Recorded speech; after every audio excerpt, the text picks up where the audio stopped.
School for blinds के principal Mohammad Ilyas Ayub साहब मौजूद हैं, तो मैं उनसे गुजारिश करूंगा कि वो स्टेज पर तशरीफ लाएं और वो अपने ख्यालात का इजहार करें। काइंडली इलियास साहब से।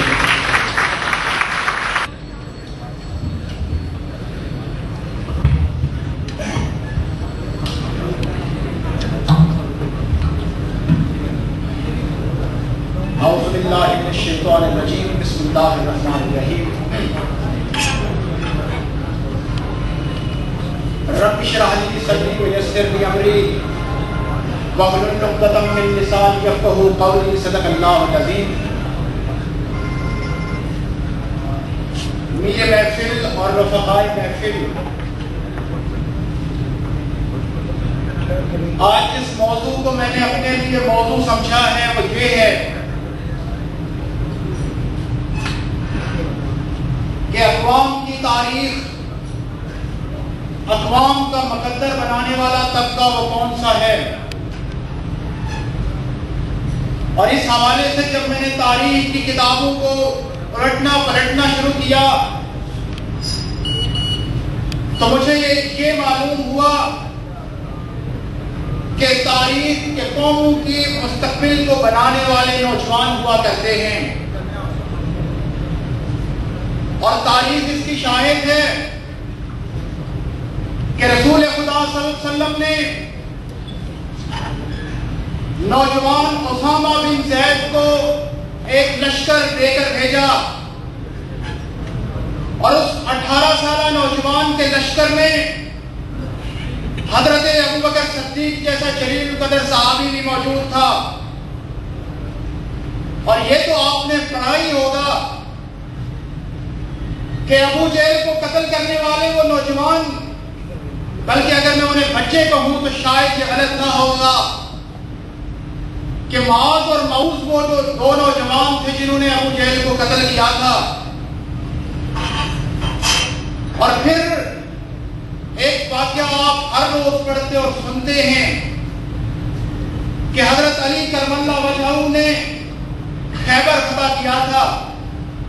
लेकिन आपके जहन में यह भी होना चाहिए कि उस वक्त हजरत अली करमल्लाहु वजहहू की उम्र सिर्फ 18 बरस थी और फारूक आजम ने अपने 10 साल के दौर में जो 22 लाख मुरब्बा मील फतह किया था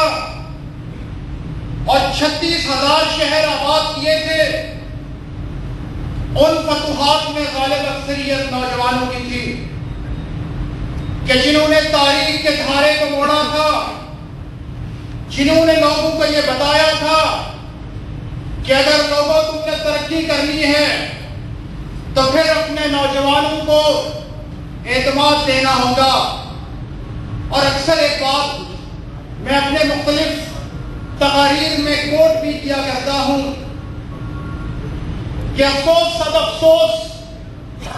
कि वो अज़मत रफ्ता की कहानियां बाकी बच गई हैं,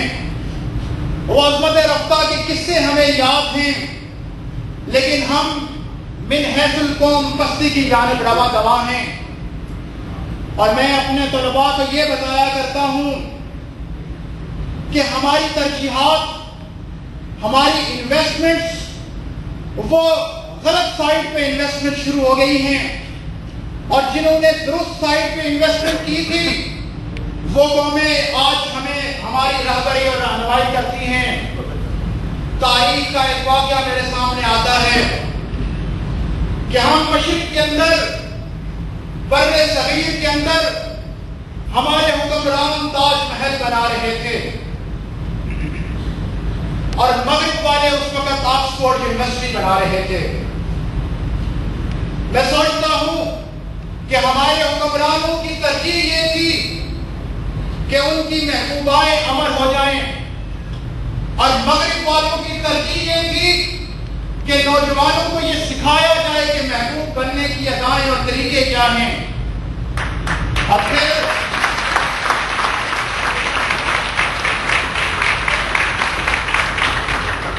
और ये उस समय तक मुमकिन नहीं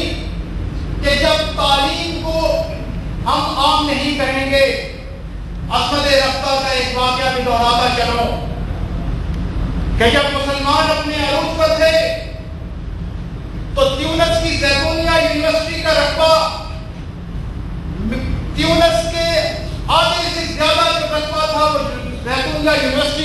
था, इसलिए कि उन्होंने ये कहा था कि वो नौजवान जोड़ा, नया शादीशुदा जोड़ा, उसके लिए इसलिए जरूरी होगा कि वह यूनिवर्सिटी के लिए अपनी जमीन कुछ ना कुछ कंट्रीब्यूट करे। लेकिन फिर अल्लामा इकबाल ने जो शहीन का लफ्ज दिया था, वो इसीलिए शहीन का लफ्ज दिया गया था कि शहीन बुलंद निगाह है, शाहीन दूर निगाह है, और शाहीन को उकाब भी कहा जाता है। और इस खाकसार ने आज से 15 साल पहले एक तहरीक का आगाज किया था, जो Azad Kashmir association of the blind यानी अकाब के नाम से लोग इसे जानते हैं। और अकाब तेज निगाह हुआ करता है,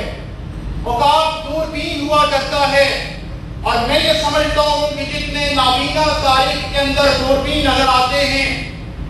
एक वाक़या कोट कहता चलूं कि मोहम्मद रसूलुल्लाह सल्लल्लाहु अलैहि वसल्लम पर जब नबुवत हुई तो आपको वर्का बिन नौफल के पास ले जाया गया, और मोहम्मद लास्ट तो आखिर एफटी मुल्ला ये कहता है कि Waraqa bin Nawfal was a blind scholar, इसलिए कि वो दूर रस निगाह के हामिल इंसान थे। और मक्का के अंदर उस वक्त जो सिर्फ 17 पढ़े लिखे लोग थे जिनके नाम किताबों के अंदर मौजूद हैं, उनमें वो एक नाबीना वर्का बिन नौफल थे। तारीख में मैंने ये तहरीक मीरपुर के अंदर इसलिए शुरू की कि लोग हमें ये कहते थे कि ये भीख मांगने वाले लोग हैं। मैंने इसलिए शुरू की कि मैं लोगों को बता सकूं कि हम भीख मांगने वाले नहीं, हम भीख देने वाले लोग हैं।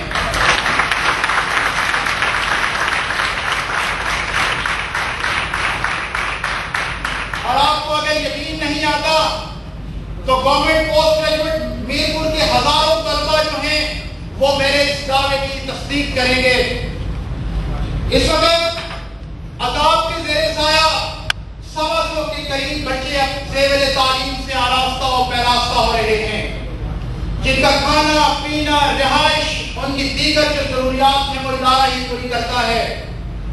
और मैंने जब ये काम शुरू किया था, मैंने जब वादी गुर्बत में कदम रखा था, दूर तक याद वतन में आई थी समझाने को, इसलिए कि उस वक्त बहुत ज्यादा मुश्किलात थे। लोग हमारा हाथ पकड़ने से कतराते थे, लोग हमसे लेन देन नहीं करना चाहते थे, लोग हमसे अपने जज्बात शेयर नहीं करना चाहते थे। उन्होंने शायद ये किताब के अंदर पढ़ रखा होगा कि बसारत जो है वो इल्म के हसूल का सबसे बड़ा टूल है, लेकिन अल्लाह रब्बुल इज्जत ने इस टूल को छीन के शायद आपकी हिस्स, आपकी जो दूसरी सलाहियतें हैं उनमें कितना इजाफा कर दिया होगा। अब ये आलम है कि मैं फख्र से कह सकता हूँ कि मीरपुर शहर के मेरे अपने लोग मेरी सदा पर दामे दिल में सुखने कदमे कल्बे हर वक्त हाजिर हैं। और उसमें यह उम्मीद प्रोजेक्ट के नौजवान हर वक्त जो है उन्होंने अपना दस्ते ताबन बढ़ाया है और हर वक्त अपने आप को हमारे डिस्पोजल पे किया है। मैं और बातें भी आपसे शेयर करना चाह रहा था, लेकिन क्योंकि मुझे इस बात का एहसास है कि वक्त बहुत कम है, लेकिन फिर भी मैं ये आपको बताता चाहता हूँ कि आजाद कश्मीर में अगर इंटरनेशनल सतह के ऊपर किसी तालीमी इदारे ने अपने आप को बनवाया है तो अकाब स्कूल फॉर द ब्लाइंड है। मैं खुद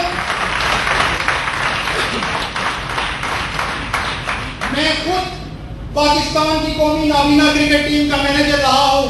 और पिछले साल मुझे उस जगह जाने का इत्तेफाक हुआ केप टाउन के मकाम पे कि जिसके बारे में एक रवायत ये भी है कि कुरान मजीद के जो आयत है कि मरजल बहरैन यल्तक़ियान, उसका जो शान असूल है वो जो अटलांटिक ओशन और इंडियन ओशन का मिलाप है केप टाउन के मकाम पे वो है। इसके अलावा हमारी टीम जो है, हमारे जो खिलाड़ी हैं वो एशिया के ऊपर भी अपना लोहा मनवा चुके हैं। क्रिकेट में तो पाकिस्तान वर्ल्ड चैंपियन है, जिसमें इस वक्त आजाद कश्मीर के 4 नौजवान भी जो हैं वो खेलते हैं। हमारी आजाद कश्मीर की जो टीम है वो इस वक्त कौमी चैंपियन है। और ये जो मौजूदा क्रिकेट एसोसिएशन नासिर भट्ट साहब की क़यादत में काम कर रही है, ये दामे ज़िरने सुखने हर वक्त जो है वो हमारे साथ जो है वो ताउन कर रहे हैं। मैं तमाम लोगों का तहे दिल से ममनून हूँ कि जिन्होंने यूथ की सदा पे लब्बैक कहा, इसलिए कि यूथ हमारे सोसाइटी का 67% है और अगर हम इनका सही इस्तेमाल करेंगे तो हमारा मुस्तकबिल भी जो है वो बड़ा ताबनाक होगा। महफिल खामोश, सुबह के आसार जलवगर, अब हुक्म हो तो खत्म करूं दास्तां को मैं। बल्कि गवर्नमेंट कॉलेज फॉर बॉयज में बतौर लेक्चरर भी अपनी खिदमत अंजाम दे रहे हैं और इसके अलावा क्रिकेट एसोसिएशन से भी मुंसलिक हैं। लिहाज साहब जैसे लोग न सिर्फ हमारे माशरे के लिए एक मिसाल हैं, बल्कि चूँकि अल्लाह ताला ने इनको बिनाई से महरूम रखा, लेकिन हमें फख्र है कि इनके पास एक ऐसी हिस्स है जो कि हम में से काफ़ी सारे लोगों के पास मौजूद नहीं है। तो हम इनके इस काम को बहुत अप्रिशिएट करते हैं और हम ये दुआ करते हैं कि अल्लाह ताला इनको मज़ीद हौसला और मज़ीद जज्बा इनके अंदर पैदा करे ताकि ये अपने इस नेक काम को जारी